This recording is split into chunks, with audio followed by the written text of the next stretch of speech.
बुद्धं शरणं गच्छामि, धम्मं शरणं गच्छामि, संघं शरणं गच्छामि।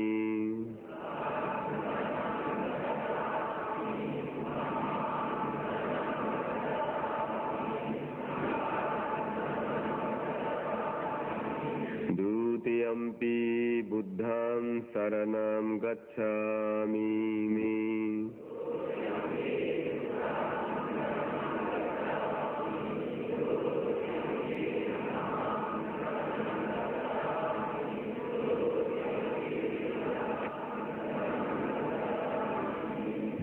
तृतीयम्पि बुद्धं शरणं गच्छामि। तृतीयम्पि धम्मं शरणं गच्छामि। तृतीयम्पि संघं शरणं गच्छामि।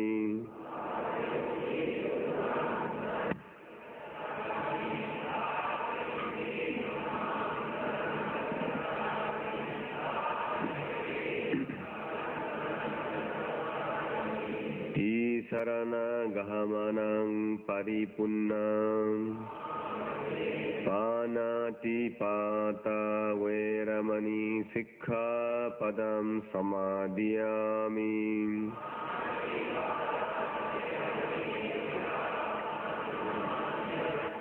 आदिन्नादाना वैरमणि सिक्खापदं समादयामि।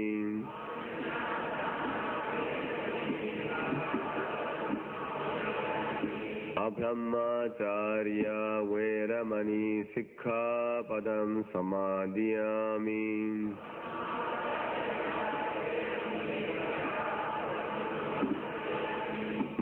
भोजन वैरमणि सिक्खापदं समादयामि।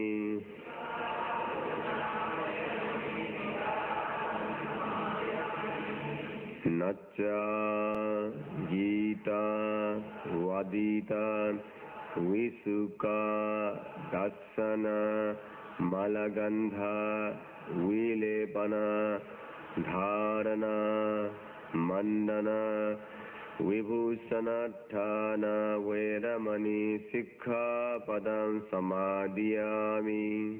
पदं समादयामि।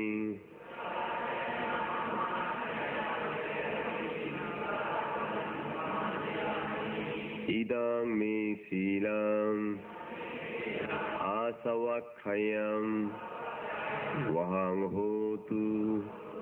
इदं मे पुण्यं निब्बनस्य पत्यायो होतु।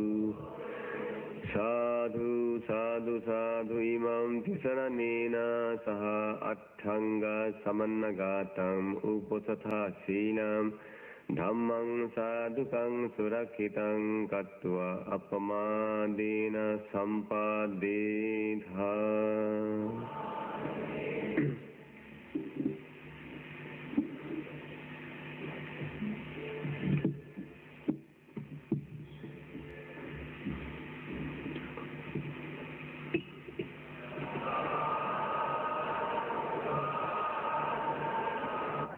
বার্মা সফর করছেন। এখানে বার্মা সফরের জন্য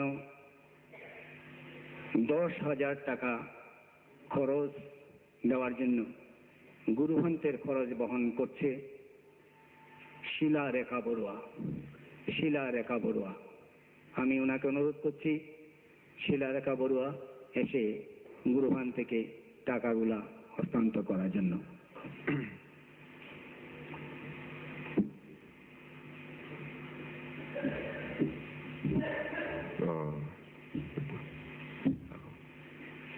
সাধু সাধু সাধু। এবারে কিছু ধর্মীয় পুস্তক উপহার দিচ্ছে রূপালী বড়ুয়া।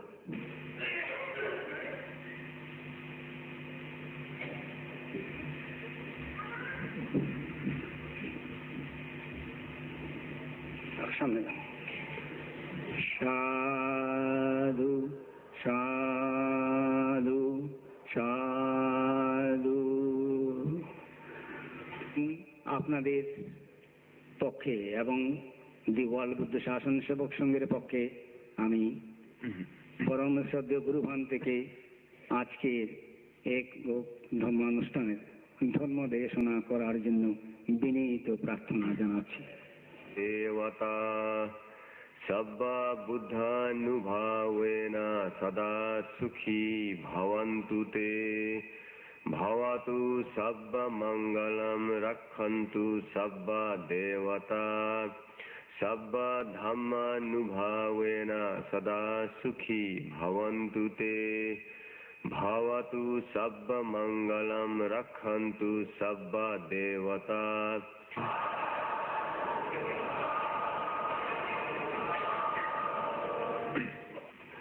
2004 ইংরাজি সালের জানুয়ারির 23 তারিখ চট্টগ্রামের মুসলিম ইনস্টিটিউট হলে আয়োজিত সদ্ধর্ম সভার উপস্থিত আমার প্রিয় উপাসক উপাসিকা শিষ্য শিষ্যা ভক্তবৃন্দ সহ অদৃশ্য জগতের সকল প্রাণীকে আমি আমার অন্তরের অন্তঃস্থল থেকে আমার ভালোবাসা মৈত্রী সহ জন্ম জন্মান্তরের দানময়ী পুণ্য শিলময়ী পুণ্য ভাবনাময়ী পুণ্য দান করছি।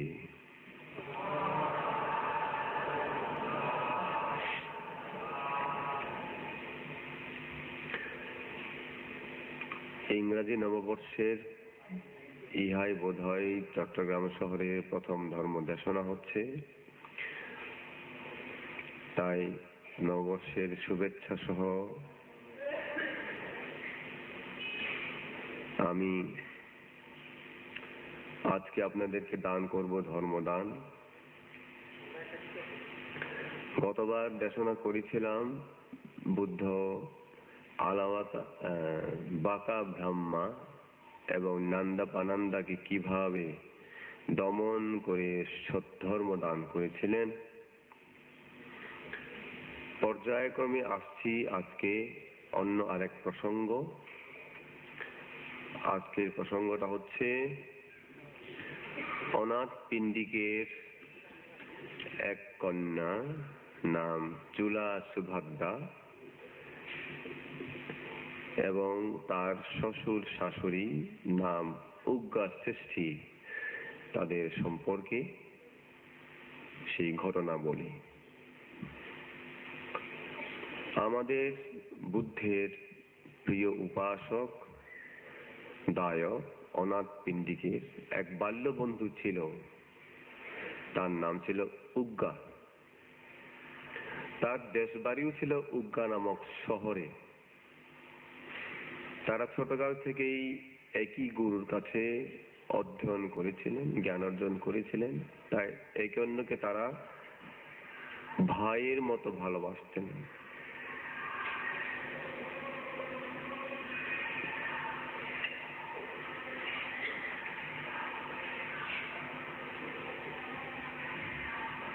এরা ছোটকালে যখন লেখাপড়া করছিলেন তখন একে অন্যকে বলতেন, বন্ধুবর, আমরা যখন সংসারী হব,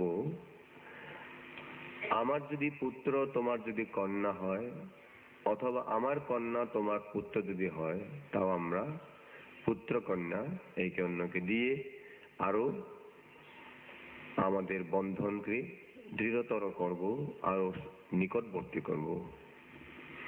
তাদের সেরকম একটা একে অন্যের প্রতি কথা ছিল। একদিন উগ্গা শ্রেষ্ঠী, অর্থাৎ উগ্গা ছোটকালে উগ্গা ছিল, বড় যখন হয় তার পিতার মৃত্যুর পরে সে উগ্গা নামক শহরের শ্রেষ্ঠীর পদ লাভ করে, তাই উগ্গা শ্রেষ্ঠীর নাম হয়। উগ্গা শ্রেষ্ঠী কর্ম উপলক্ষে অর্থাৎ ব্যবসা করার জন্য শ্রাবস্তিতে তার 500টা শকট গাড়ি সহ আগমন করেছিলেন। তখন তিনি উঠলেন তার বন্ধু অনাথ পিণ্ডিকের বাড়িতে। অনাথ পিণ্ডিক তার বন্ধুর আগমনে অত্যন্ত আনন্দিত হলেন তার বন্ধুকে সেবা যত্ন করার জন্য তার ছোট মেয়ে চুলা সুভাদ্রাকে ডেকে বললেন, মা, তোমার আরেক পিতা আগমন করেছেন উজ্ঞা শহর থেকে, তার জন্য কোনো অভাব অভিযোগ না থাকে তুমি সেভাবে তাকে সেবা করো।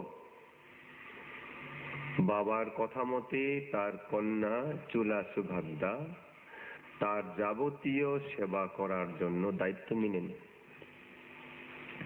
চুলা সুভাদ্রা তার বিছানা তৈরি করলেন, তার জন্য গরম পানি তৈরি করলেন হাত মুখ ধোয়ার জন্য, তার জন্য নিজের হাতেই তরকারি ভাত মাংস রান্না করলেন, নিজের হাতেই তার খাওয়ার প্লেট বাসন কোসন ধুয়ে দিলেন, খাওয়ার টেবিলে বসালেন, পাশে বসে খাওয়া পরিবেশন করে বাতাস করলেন। এইভাবে যাবতীয় যে সব সেবা করা দরকার সব সেবা করলেন আপন পিতার ন্যায়। এদিকে উজ্ঞা শ্রেষ্ঠী তার বন্ধুর এই ছোট মেয়ের আচরণ খুব মনোযোগ দিয়েই নজর রাখছিলেন। দেখে তার মনোপুত হয়ে গেল। তিনি মনে মনে ভাবলেন, এই অনাথ পিণ্ডিকের মেয়েটা সত্যি সুলক্ষণা, একে আমার বৌমা করা উচিত। ভাবলেন, এমনিতেই আমার বন্ধুর সাথে আমার কথা ছিল, তোমার মেয়ে হলে আমার ছেলে হলে তোমার মেয়ে আমাকে দেবে, সুতরাং সেই কথাই পুনরাবৃত্তি আমি এবার করি। খাওয়া দাওয়ার পরে দুই বন্ধু এক জায়গায় বসে যখন প্রীতি আলাপ করছিল, আলাপ করতে করতে উজ্ঞা সৃষ্টি প্রসঙ্গটা তুললেন। দোস্ত, মনে আছে সে অনেক আগে তোমার সাথে আমার একটা কথা হয়েছিল? কি কথা? হ্যাঁ, কথা হয়েছিল তোমার যদি মেয়ে হয় আমার যদি ছেলে হয় বদলা বদলি হবে, তোমার ছেলে আমার মেয়ে হয়েও তাই হবে। হ্যাঁ, তাই তো মনে আছে বন্ধু। তাহলে সেটাই হোক। তোমার কন্যা চুলা সুভাদ্রাকে আমার খুব পছন্দ হয়েছে। তোমার মেয়ে অতি সুলক্ষণা নারী, আমাকে দাও, আমার পুত্রবধূ করতে চাই।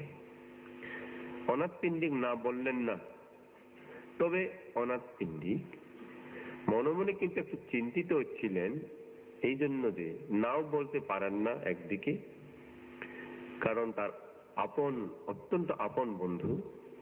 হ্যাঁ বলতেও তার কষ্ট হয় নাই, তথাপি একটাই তার অন্তরে বাঁধলো, কি উজ্ঞা সৃষ্টি তখনও পর্যন্ত ত্রিশরণের শরণ গ্রহণ করে নাই।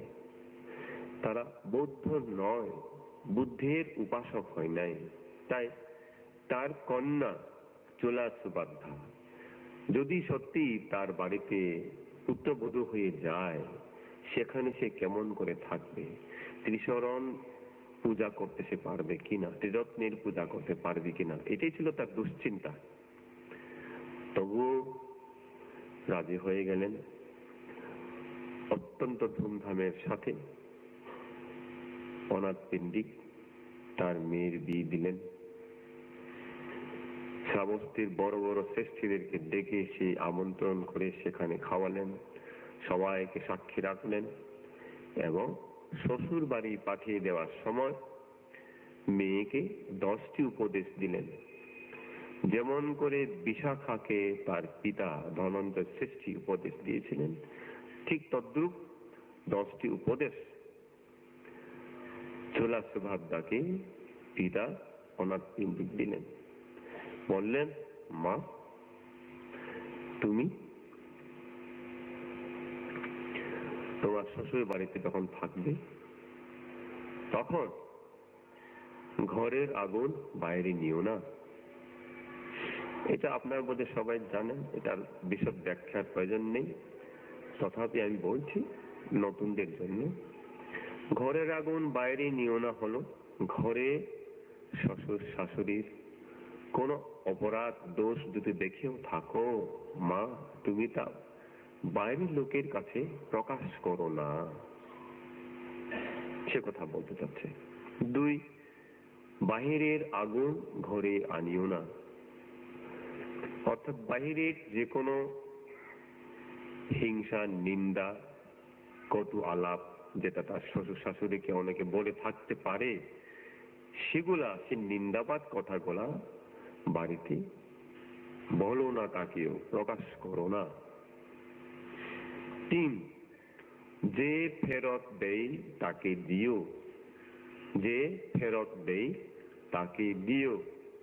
অর্থাৎ কোন ব্যক্তি যদি কোনো কিছু ধার নিয়ে যথাসময়ে আবার ফেরত দেয়, পরবর্তীকালে সে আবার চাইলে তাকে সেভাবে ধার দিও, টাকা পয়সা, জিনিসপত্র, কাপড় চোপড় যাই হোক না কেন।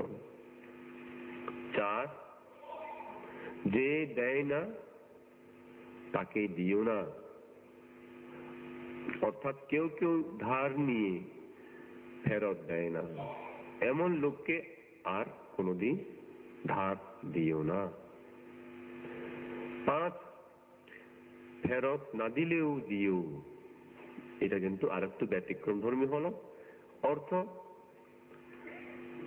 তোমার শ্বশুর পক্ষের এমন আত্মীয় স্বজন থাকতে পারে যারা গরিব, তারা তোমাদের কাছে, তোমার কাছে এসে কিছু জিনিস চাইতে পারে, যথাসময়ে তারা ফেরত দিতে না পারলেও তাদেরকে দিও। যেহেতু আত্মীয় স্বজনদেরকে সেবা করা, সাহায্য করা অন্য আরেকটা আত্মীয়ের দায়িত্ব রয়েছে, নৈতিক দায়িত্ব রয়েছে, তাই তারা ফেরত না দিলেও দিও। 6, সুখে উপবেশন করিও। সুখে উপবেশন করিও অর্থাৎ এমন জায়গায় তুমি বসবে যেন শ্বশুর, শাশুড়ি, ভাসুর অর্থাৎ তোমার বড়জন আসলে বারবার বারবার উঠে আসন বদলাতে না হয়। হয়তো আমি সামনে বসে আছি, ধরেন আমার সাথে বড় কেউ আসলো, ও কাকা আসছেন নাকি, উঠে একটু সরে বসলাম। আরেকজন আসলো, মামা আসছেন নাকি, আবার সরে বসলাম। ভালো না, এটা সুন্দর লাগে না। তাই এমন জায়গায় বসতে বলছে মেয়েকে, মা তোমার একটা উপযুক্ত স্থান তুমি নির্বাচন করে বসবে, যেন তোমার বড়দের জন্য আসন আলাদা থাকে, ওরা ওখানে বসবে, তোমার জায়গায় তুমি যেন প্রথম থেকে শেষ পর্যন্তই বসতে পারো। তাহলেই তোমার মান, সম্মান, সম্ভ্রম, সৌন্দর্য সবকিছুই রক্ষা করবে, মানে বজায় থাকবে। এটা কিন্তু আমাদের সবার জন্য, আমরা সেটা জানি না। আমরা বড় ছোট কিছু মানতেও চাই না, সামনে বসতে চাই, কিন্তু বড়জন আসলে সম্মানও দেখাতে হয়, পিছনেও যেতে হয়। এটা কেন ভালো না। তাই এই কথাটা আমাদের সবার জন্য শিক্ষণীয়। 7, সুখে আহার করিও।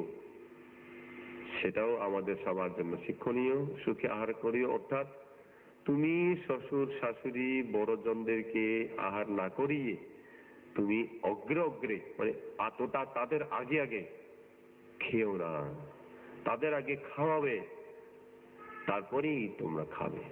কিন্তু আজকাল অনেক ছেলে মেয়েকে দেখা যায় সেই শিক্ষাটা নাই। অনেক বৌমাও আছে সেই শিক্ষা মানতে চায় না। আমার ক্ষুধা লাগছে, আমি খেয়ে ফেলছি, বলার কি আছে, এই বলে না। এটা একটা ঐতিহ্য। সেই বিশাখা এখন চুলাচ্ছ ভাবটাকে তার পিতারা এই উপদেশ দিচ্ছেন, এটা সবার জন্য প্রযোজ্য। সুখে আহার করিও। 8, সুখে শয়ন করিও। ঘুমাতে যাবে কখন, যখন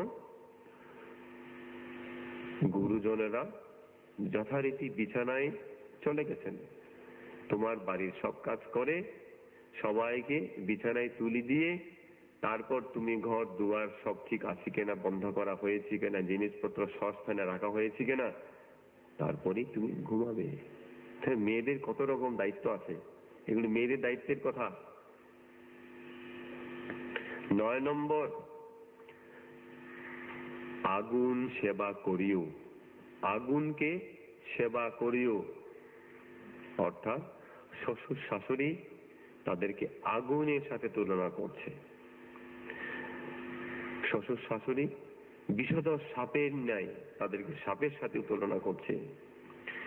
আগুন যেমন ছাই করে দিতে পারে, বিষধর সর্প যেমন আমাদেরকে মেরে ফেলতে পারে, শ্বশুর শাশুড়িকে যদি আমরা অবিচার করি, অশ্রদ্ধা করি, তাদের মনের একটা দুঃখ, তাদের একটা অভিশাপ আমাদের কাছে বিষের ন্যায় কাজ করবে। যেহেতু তারা পিতা মাতার সমপর্যায়, তাই তাদেরকে মা বাবা ডাকে, তাই না? মায়েরা, বৌমারা ওদেরকে বাবা ডাকে না, মা ডাকে না, ডাকে তো। তাই তারা পিতা মাতার ন্যায় হওয়ায় তারা আগুনের ন্যায় তাদেরকে সেভাবে সেবা করবে। 10 হচ্ছে গৃহ দেবতা পূজা করিও। গৃহ দেবতাকে আমরা সবাই পূজা করি, বড়ুয়ারাও এখনো গৃহ দেবতা পূজা করে। অনেকে হয়তো ভুলে গেছে, কোথায় করি না তো, এরকম মনে হতে পারে। বিয়ের সময় করে তো, করে না? বিয়ের সময় করে না? হ্যাঁ, সেই আগের যুগের এটা কালচার, গৃহ দেবতা পূজা। তবে সেই গৃহ দেবতাকে তো পূজা করি আমরা, যে ট্রেডিশন, কিন্তু এখানে চুলা সুপাদ্দাকে বলছে সেই গৃহ দেবতা শ্বশুর শাশুড়ি, তারা গৃহ দেবতার পর্যায়ের ব্যক্তি, তাদেরকে সেইভাবেই পূজা করো, গৃহে তারা দেবতার ন্যায়। এইভাবে 10টা উপদেশ দিয়ে তার কন্যাকে সুন্দরভাবে অনেক উপঢৌকন, অলংকার আদি, দাসী ভৃত্য দিয়ে শ্বশুর বাড়ি পাঠালেন। সাথে 8 জন শ্রেষ্ঠীকে তিনি সাক্ষী মান্য করলেন। বললেন, হে শ্রেষ্ঠীগণ, এই 8 জন আপনারা সাক্ষী থাকলেন, আমি মেয়েকে উপদেশ দিয়েছি, ওখানে সুখে দুঃখে বিপদে আপদে আপনারা আমার মেয়েকে শাসন করবেন, সেবা করবেন, রক্ষা করবেন। এই বলে তিনি মেয়েকে পাঠিয়ে দিলেন অনেক জিনিসপত্র দিয়ে। চুলা সুবাদ্দা উজ্ঞা শহরে যখন পৌঁছলেন, উজ্ঞাবাসীরা তাকে সাদরে অভ্যর্থনা করল। বিশাখা যেমন শ্বশুর বাড়ি যাওয়ার সময় খোলা রথে চড়ে, আপনারা হয়তো দেখেছেন বোধহয় Helen of Troy film, Helen of ট্রয়তেও হেলেন ট্রয়তে যখন আসে রথে, এভাবে খোলা রথে হাত নাড়তে নাড়তে, মানে কোন একটা নেতার আগমনের মতো।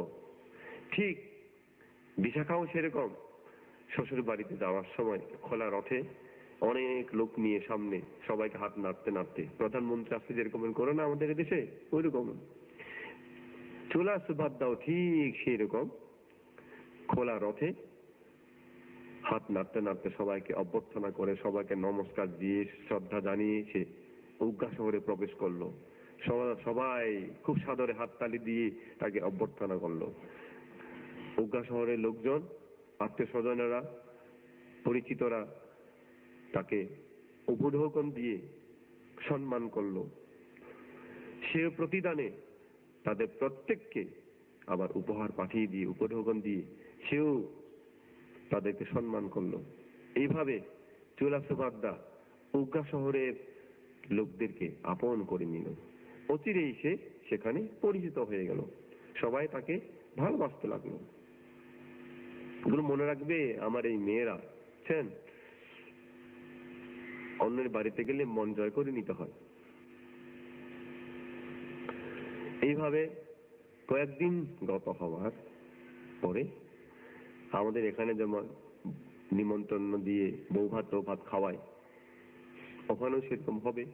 বউ ভাত খাওয়াচ্ছে, নিমন্ত্রণ দিচ্ছে উজ্ঞা শ্রেষ্ঠী ওখানকার বড় বড় লোকদেরকে, সাথে উজ্ঞা শ্রেষ্ঠী তাদেরকে মানে পূজা করে তাদেরকে নিমন্ত্রণ দিল।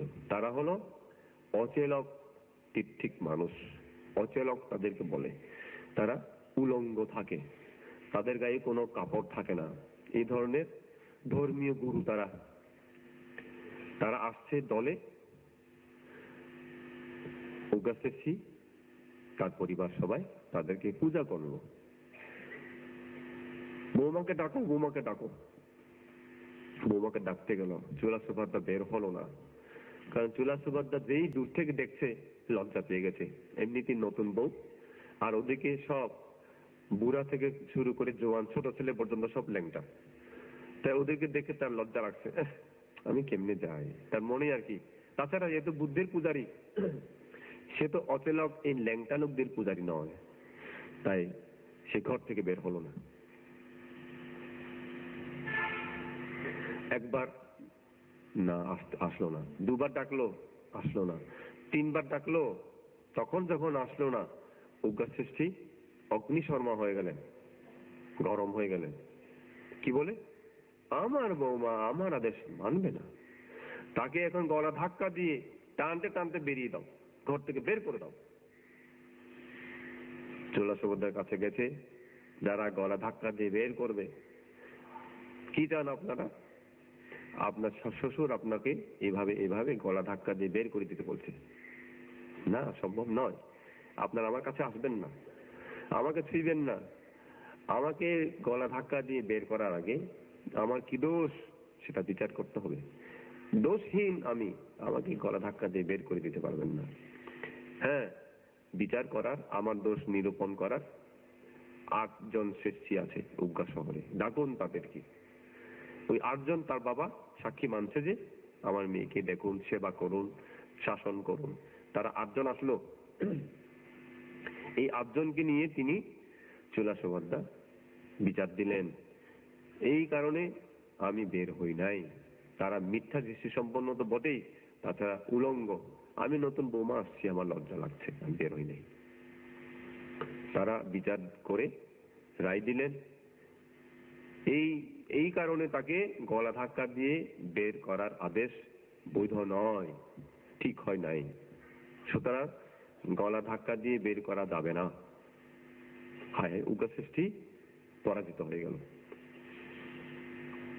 তখন উগ্র সৃষ্টির বউ সৃষ্টিনী চিন্তা করছে, আমার এই বৌমা আমাদের এই উলঙ্গ গুরুদেরকে মানতে চায় না। কাকে মানে? কাকে সে এত প্রশংসা করে?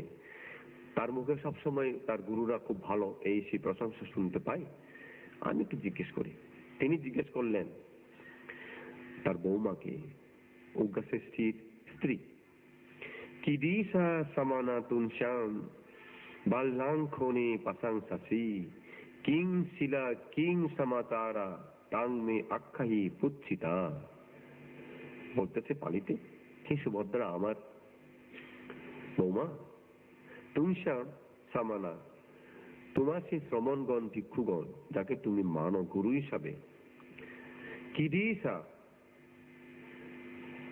কোন ধরনের গুণে তারা পরিপূর্ণ, তাং বালাং অতি তীব্রভাবে গভীরভাবে, প্রশংসাসি তুমি তাদের সবসময় প্রশংসা মানে প্রশংসা করো। কিং শিলা কোন ধরনের শীল অর্থাৎ কোন ধরনের নৈতিক চরিত্র গুণে তারা পরিপূর্ণ।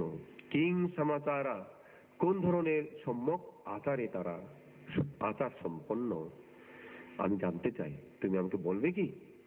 তখন চোলা সুভদ্রা বললেন, হে শাশুড়ি, শান্তিন্দ্রিয়া শান্ত মানসা শান্তাং তেসাং গাতাং থিতাং অক্ষিপ্ত চক্ষু মেতাভানি তাদিসা সামানা মামা।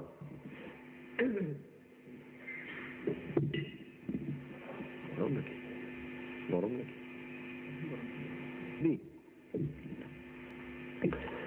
মামা মানে আমার, সামানা আমার সে শ্রমণ ভিক্ষু, আমার গুরুগণ, শান্তিন্দ্রিয়া শান্ত ইন্দ্রিয়, আমাদের মতো চঞ্চল ইন্দ্রিয় নয়, এদিকে তাকাবে ওদিকে তাকাবে, বানরের মতো আছে না? আমরা তো বানরের মতো অস্থির, যেহেতু আমরা পঞ্চ ইন্দ্রিয় সংবরণ করতে শিখি নাই।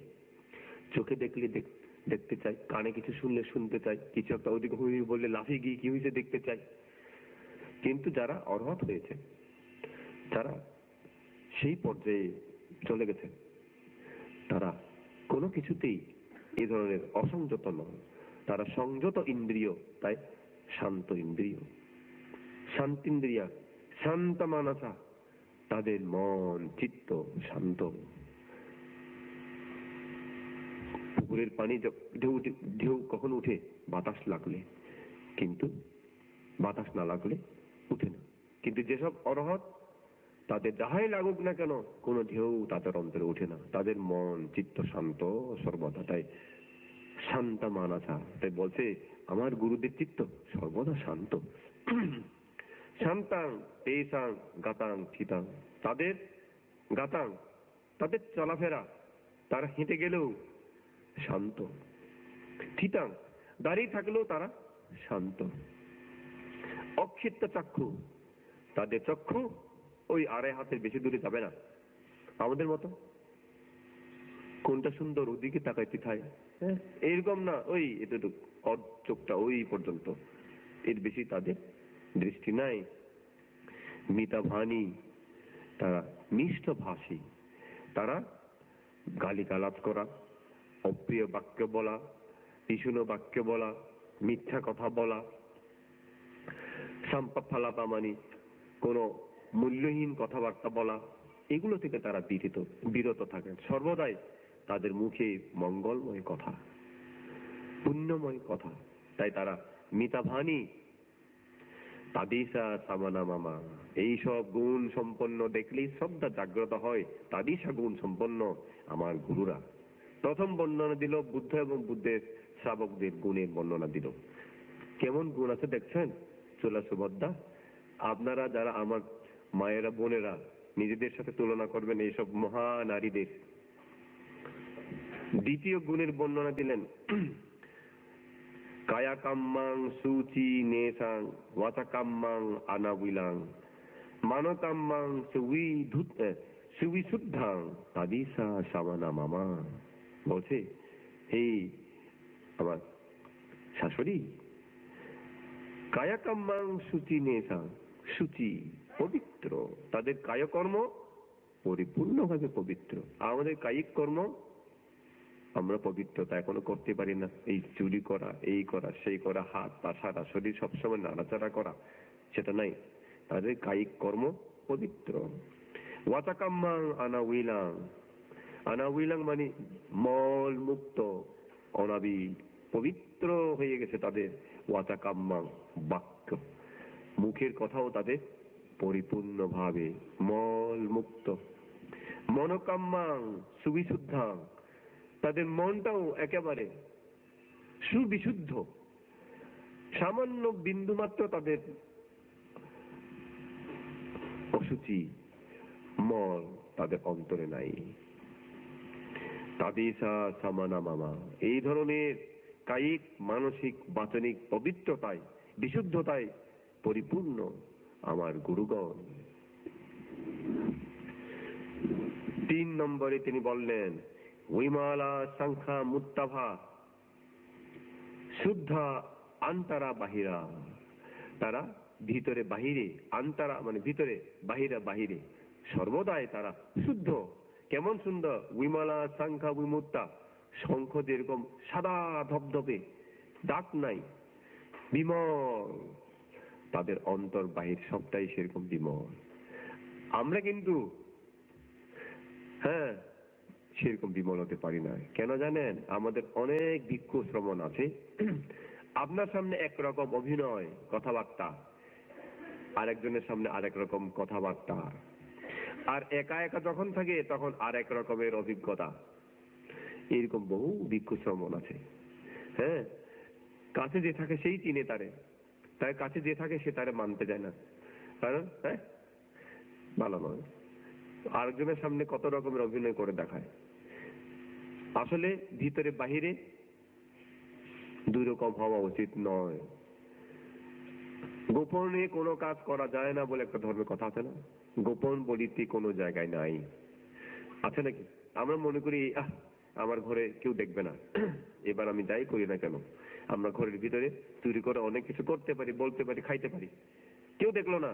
না, আমার শরীর রক্ষক দেবতাই তো আমাকে দেখছে প্রথম, তারপর গৃহ রক্ষক দেবতা দেখছে, তারপরে তার কাছ থেকে গ্রাম রক্ষক দেবতা, শহর রক্ষক দেবতা দেখছে, এভাবে দেবতা ইন্দ্র পর্যন্ত দেখলো। এইভাবে এইভাবে মার্গফল প্রাপ্ত মহাপুরুষগণ, অরহতগণ দেখছে।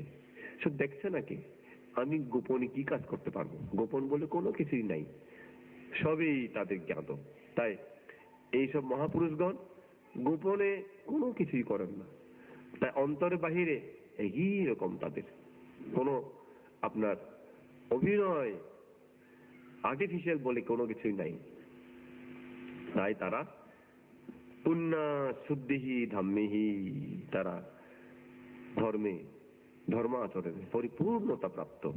আমার গুরুগণ তাবিসা সামেনে মামা, সেরকম আমার গুরু। আরো বললেন, লাভেনা উন্নত লোক আলাভেনা চা অনয়ত, লাভা লাভেনা একাঠা তাদিসা সামানা মামা। এই শাশুড়ি মা, লোক মানে এই জগতে মানুষেরা, লাভে না যদি কিছু পেয়ে থাকে, মান সম্মান ইজ্জত টাকা পয়সা এরকম যদি পায়, তার অতীতের কুশল কর্মের প্রভাবে, হ্যাঁ, তাহলে উন্নত সে অহংকারী হয়ে যায়, আমার মতো নাই এরকম সে হয়ে যায়। আবার যদি আলাভে না, যদি কিছুই না পায়, যদি ধনহীন মানহীন যশহীন হয়, তাহলে কি হয়? আলাভেনা চা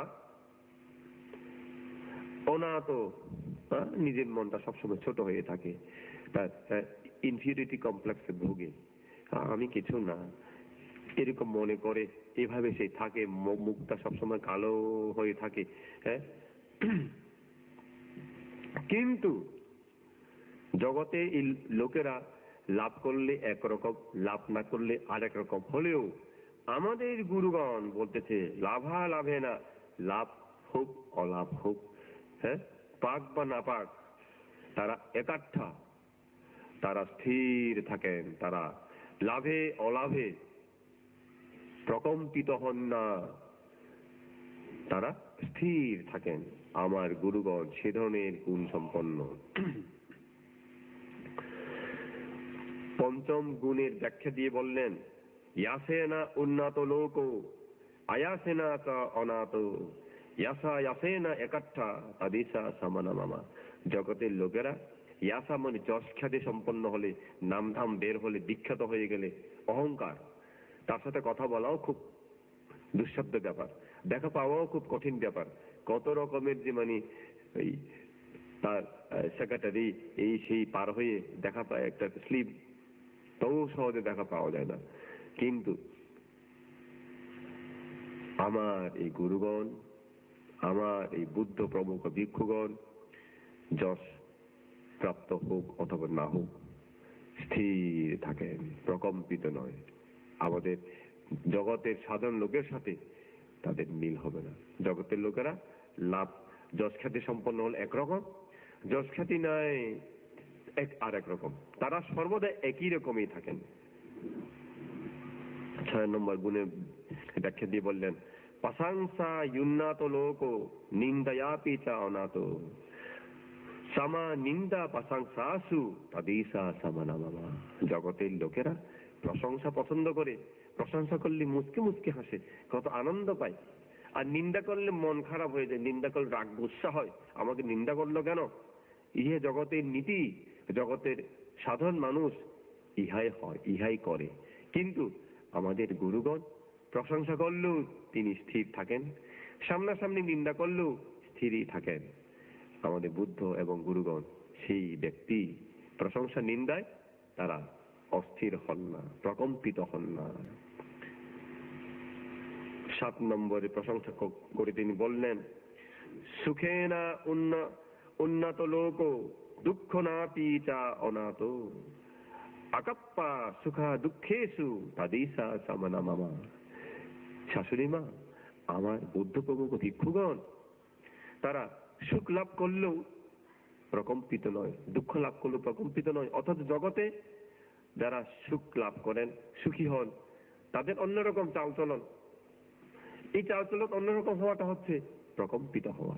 আবার যারা দুঃখে নিপাতিত হন, তখনও তারা প্রকম্পিত হন। কিন্তু আমাদের ভিক্ষু সংঘগণ প্রকম্পিত নন, বুদ্ধগণ সুখে দুঃখে স্থির থাকেন। সুখ বলেও তাদের নতুনত্ব নয়, দুঃখ তাদের কাছে নতুন না, সবই সমান। এই কিসের ব্যাখ্যা দিচ্ছি? অষ্ট লোকধর্ম না? অষ্ট লোকধর্মে নাহি নয়, প্রকম্পিত হয় না। ওই যে আমাদের সূত্রের মধ্যে আছে না, সূত্রের মধ্যে আছে অষ্টলোক ধর্মে তারা প্রকম্পিত হয় না। এই আসলে অষ্টলোক ধর্মে আমরা সবাই প্রকম্পিত।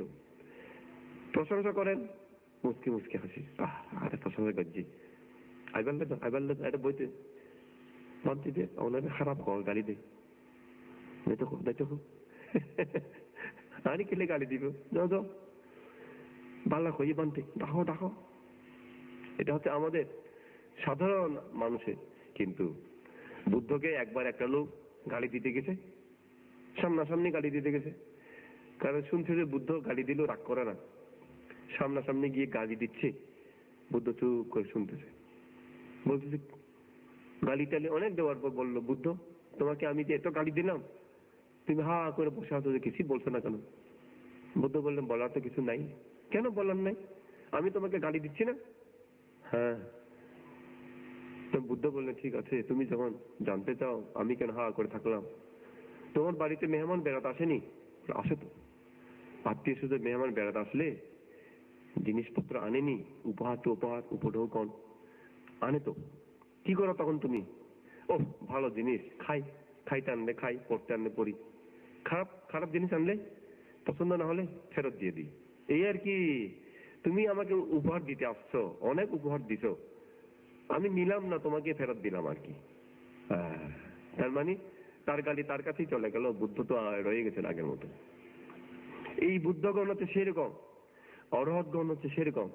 অরহতদেরকে, বুদ্ধদেরকে, মার্গফল প্রাপ্তদেরকে গালি গালাজ করলেও সে একই রকমই থাকবেন, লাথি মারলেও তাই, পাথরকে লাথি মারার মতোই হবে। আমাদের সামনেটাও সে আরো নির্বাপিত হয়েছে, বেশি দিন হয় নাই, সবাই অরহৎ বলে। আমরা দর্শন করেছি, সেও দর্শন করেছে, আমাদের অনেক শিষ্য দর্শন করেছে মনে হয় বার্মা গিয়ে। ওনার ওখানে চুরি করতে গেছিল একদল চোর, মেয়েও ছিল নাকি চোরের দলে, 8-12 জন। গিয়ে ভান থেকে বলছে, ভানতে আপনার তো অনেক জিনিসপত্র আছে, আপনার তো অনেক দাতা আছে, উপাসক উপাসিকা আছে, অভাব নাই, এতগুলো আপনি কি করবেন, আমাদেরকে দেন। মানে ডাকাত হলেও ভদ্র ডাকাত, আমাদেরকে দেন। আচ্ছা নাও, চাবি দেন না, নাও। আমরা হলে চিল্লাইতাম, ডাকাত আসছে, ডাকাত আসছে, ধরো ধরো ধরো বলতাম। না না, খুলছে তারা আলমিরা, যা পাইছে নিচে, তাকে বস্তায় ভরে নাকি নিচে সামাঙ্গা তাও মানে পাহাড়, ওই পাহাড় থেকে নামছে তারা চুরি করে। চুরি তো না, ডাকাতি, নামছে। কিন্তু নামতেছে নামতেছে নামতেছে, হাঁটতেছে হাঁটতেছে, হাঁটতেছে, প্রায় একদিন শেষ হয়ে গেল, তারা এখনো পাহাড়ের নিচে পৌঁছলো না, রাস্তা খুঁজে পায় না, গোলক ধাঁধা হয়ে গেছে, ওই জায়গায় ঘুরতে শুরু করছে।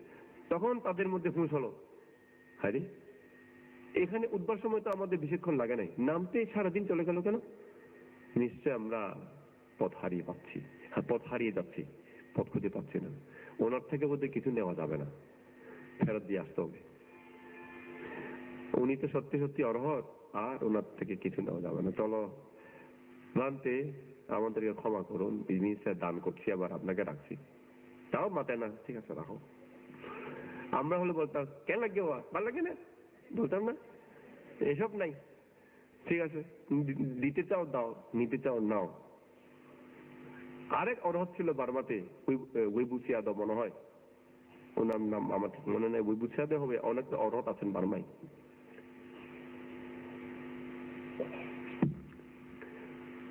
ওখানে একদল ডাকাত ওনাকে ধরে নিয়ে গেলে অনেক মুক্তিপণ আদায় করা যাবে, 1 লাখ দাও, 2 লাখ দাও, দায়িত্বে খুঁজবে আর কি। গেছে একটা পালকির মতো করে, একটা পালকি ঠিক না, ওই চেয়ার কতগুলো আছে না, এ ধরনের শুয়ে থাকে চেয়ার, চেয়ারে এদিকে বাঁশ এদিকে বাঁশ দিয়া পালকির মতো করে বানতে উড়ন, বানতে উঠতি না মাসে, আর হড়োয়া হড়ো লেগা দেয় চ, এরকম বলতাম, বাঁধে মাথে না উঠতি, চলন চলো বানতে রে। রাত্রে আর কি প্রায় 8টা-9টার সময় ওই এরকম উঠ তুলে তারা ক্যাং থেকে নামছে, বান থেকে নিয়ে তারা ক্যাং এরিয়া একটু বড়,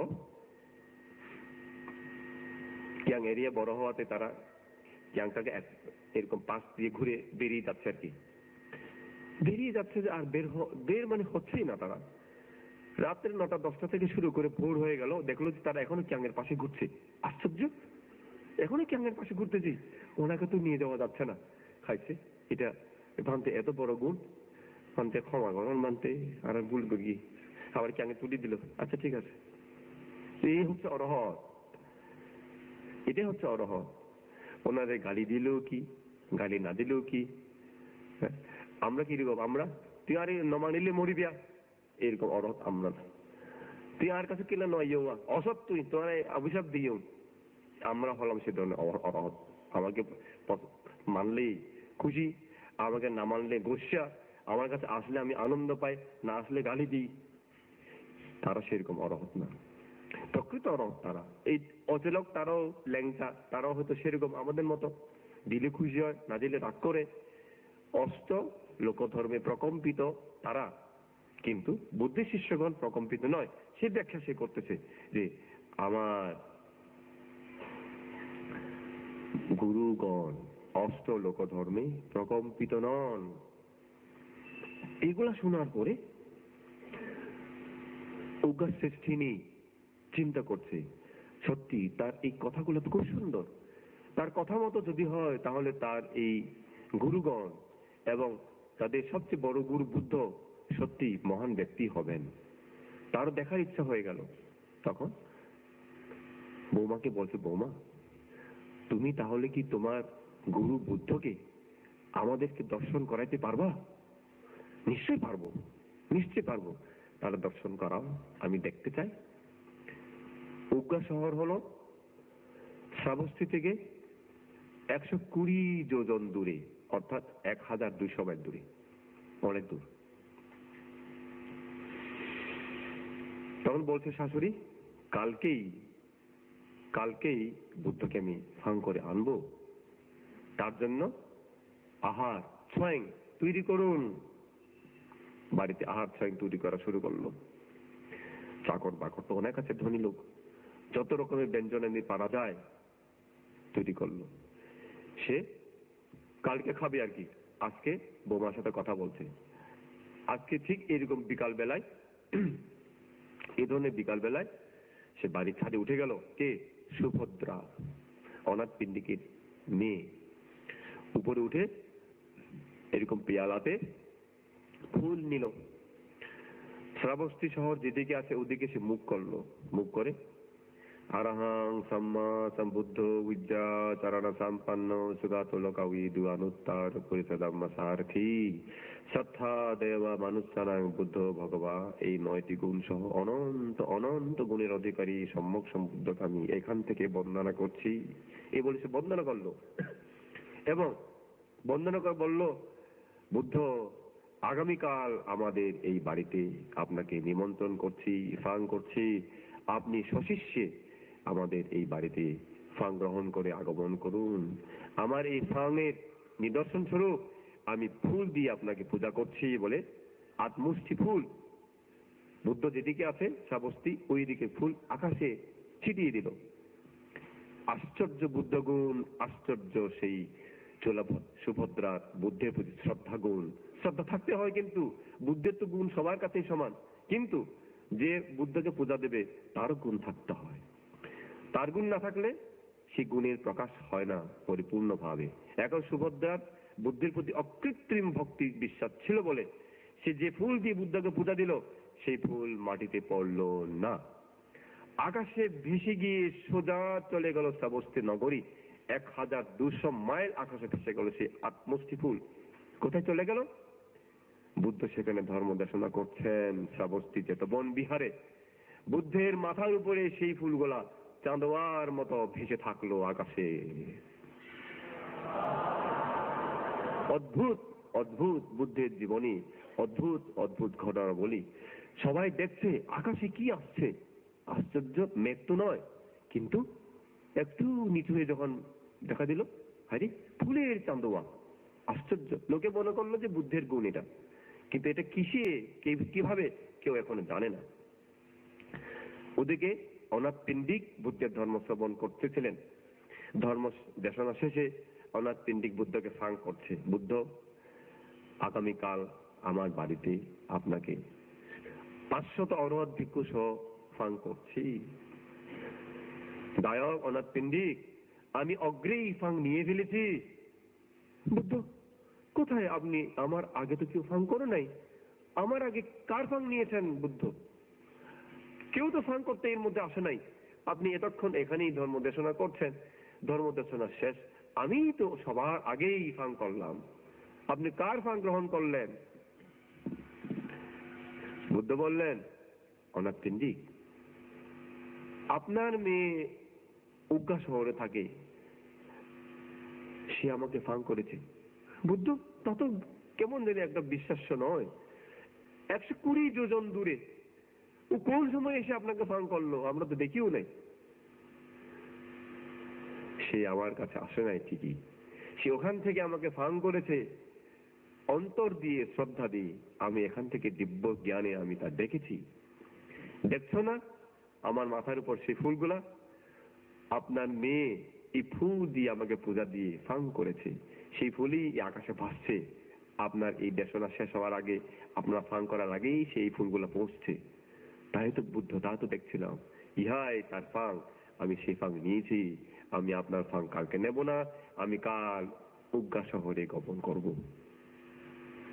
সবাই অবাক হয়ে গেলেন।